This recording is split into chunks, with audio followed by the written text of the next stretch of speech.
Shalom jemaat BCS dimanapun kita berada. Mari kita luangkan waktu sejenak untuk merenungkan firman Tuhan pada hari ini. Shalom jemaat yang dikasih oleh Tuhan. Hari ini kita akan merenungi firman Tuhan yang diambil dari Keluaran 15 ayat yang ke-22 sampai 27. Musa menyuruh orang Israel berangkat dari Laut Teberau, lalu mereka pergi ke padang gurun Syur. 3 hari lamanya mereka berjalan di padang gurun itu dengan tidak mendapat air. Sampailah mereka ke Mara, tetapi mereka tidak mendapat meminum air yang di Mara itu karena pahit rasanya. Itulah sebabnya dinamai orang tempat itu Mara. Lalu bersungut-sungutlah bangsa itu kepada Musa, kata mereka, "Apakah yang akan kami minum?" Musa berseru-seru kepada Tuhan dan Tuhan menunjukkan kepadanya sepotong kayu. Musa melemparkan kayu itu ke dalam air, lalu air itu menjadi manis. Di sanalah diberikan Tuhan ketetapan-ketetapan dan peraturan-peraturan kepada mereka, dan di sanalah Tuhan mencoba mereka, firman-Nya. Jika kamu sungguh-sungguh mendengar suara Tuhan Allahmu dan melakukan apa yang benar di matanya dan memasang telingamu kepada perintah-perintahnya dan tetap mengikuti segala ketetapannya, maka aku tidak akan menimpakan kepadamu penyakit manapun yang telah kutimpakan kepada orang Mesir. Sebab aku, Tuhanlah yang menyembuhkan engkau. Sesudah itu sampailah mereka di Alim. Di sana ada 12 mata air dan 70 pohon korma. Lalu berkemahlah mereka di sana di tepi air itu. Sedemikian jauh pembacaan firman Tuhan. Bapak Ibu, bayangkan perjalanan bangsa Israel baru saja melewati Laut Teberau. Mereka melihat mujizat besar. Air laut terbelah, musuh ditenggelamkan. Tapi hanya 3 hari kemudian mereka mulai bersungut-sungut karena tidak menemukan air. Dan ketika akhirnya menemukan air di Mara, air itu pahit. Disitulah Allah menyatakan satu nama baru. Akulah Tuhan yang menyembuhkan engkau, Jehovah Rafa. Tuhan tidak hanya menyembuhkan air di Mara, tapi Ia sedang menyembuhkan hati umat yang pahit. Kadang Bapak Ibu, perjalanan iman kita juga begitu. Sesudah laut terbelah, setelah mujizat, kesembuhan, jawaban doa, datang masa Mara, di mana air kehidupan terasa pahit.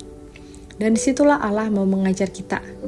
Kesembuhan terbesar bukan di luar kita, tapi ada di dalam kita.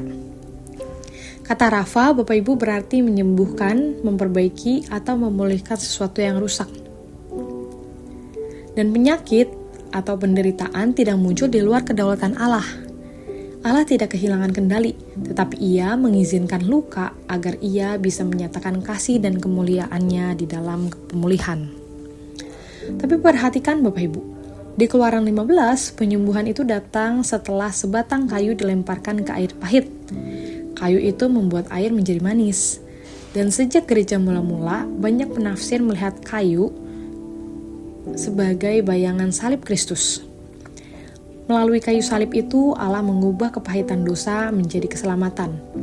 Melalui salib, Allah memperlihatkan bahwa penyembuhan sejati dimulai dari penebusan jiwa, bukan sekedar perbaikan fisik. Di dalam Petrus dituliskan, oleh bilur-bilurnya kamu telah sembuh.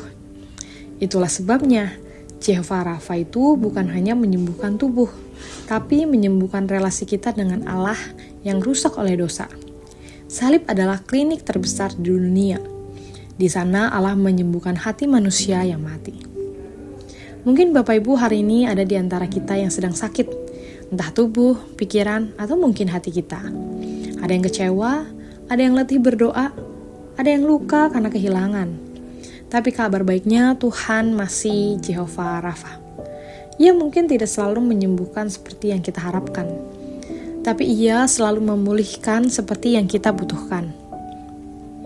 Penyembuhan sejati itu berarti Allah bekerja bukan hanya untuk membuat kita nyaman, tapi untuk membuat kita serupa dengan Kristus. Kesembuhan yang paling indah bukan ketika penyakit hilang, tetapi ketika hati tunduk, percaya, dan tetap menyembah. Bagi sebagian, Ia menyembuhkan secara ajaib, tapi bagi yang lain, Allah menyembuhkan melalui proses panjang, lewat dokter, komunitas, atau perjalanan iman. Dan bagi semua anaknya, Allah berjanji, akan datang hari di mana tidak ada lagi duka cita, tangis, dan sakit penyakit. Di situ kita akan mengenal sepenuhnya apa arti Jehovah Rafa, Bukan hanya Tuhan yang menyembuhkan luka, tetapi Tuhan yang menghapus sumber luka itu selamanya. Bapak Ibu, di Mara, air pahit menjadi manis ketika kayu itu dilemparkan. Di Golgota, dunia pahit karena dosa menjadi manis karena kayu salib. Dan sampai hari ini Tuhan terus bekerja di hidup kita, membalikan kepahitan menjadi kesaksian, luka menjadi pelayanan, air mata menjadi doa yang menguatkan. Maka ketika kita berkata Jehovah Rafa, kita tidak sedang berbicara tentang Tuhan yang sekedar memberi kesembuhan, tetapi Tuhan yang menjadi kesembuhan itu sendiri. Mari kita bersatu di dalam doa. Tuhan, kami mengucap syukur, Engkau adalah Allah yang berkuasa. Engkau Allah yang mampu menyembuhkan kami. Bukan sekedar dari penyakit, tapi dari akar permasalahan kami, yaitu dosa. Engkau yang sudah menjadi penebus kami. Maka kiranya Tuhan, ketika kami hidup hari ini, biarlah Engkau terus menyertai kami. Engkau yang terus memegang tangan kami untuk melewati berbagai badai di dalam kehidupan kami, berbagai pergumulan yang akan kami hadapi. Dan biarlah kami boleh percaya kepada Tuhan. Engkau adalah Allah yang menyembuhkan kami. Engkau adalah Allah yang menyertai kami. Di dalam nama Tuhan Yesus kami berdoa. Amin. Demikian renungan harian kita pada hari ini. Mari kita terus rindu menjadi murid Kristus bersama keluarga Allah. Tuhan Yesus memberkati.